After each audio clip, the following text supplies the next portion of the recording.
Mumbai Pune एक्सप्रेसवेवर Khopoli exit नवीन बोगद्यामध्ये रात्रीच्या सुमारास मुंबई लाईनवर लोखंडी केबल वाहून नेणाऱ्या ट्रकला अचानक आग लागल्याची घटना समोर आली आहे। या घटनेत सुदैवाने कोणतीही जीवितहानी झाली नसून ट्रकचे टायर केबिन जळून खाक झाल्याची माहिती मिळत आहे।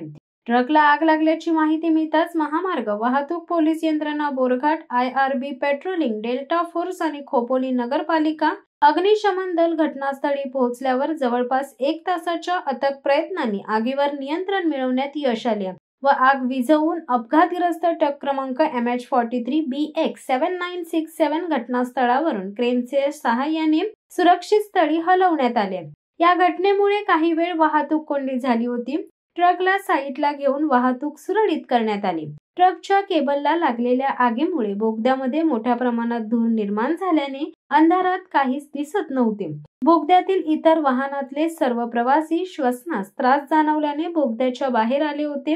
मुंबईकडे जाणारी वाहतूक संपूर्णपणे खोळंबली होती। हीच घटना जर बोगद्याच्या मध्यभागी अर्थात आत घडली असती तर परिस्थिती अजून भयानक असती। सर्व यंत्रणांनी आग विझवण्यासोबत इतर वाहनातील प्रवाशांना सुरक्षितपणे धुरापासून श्वसनास त्रास होणार नाही याची काळजी घेण्यासाठी मार्गदर्शन केले।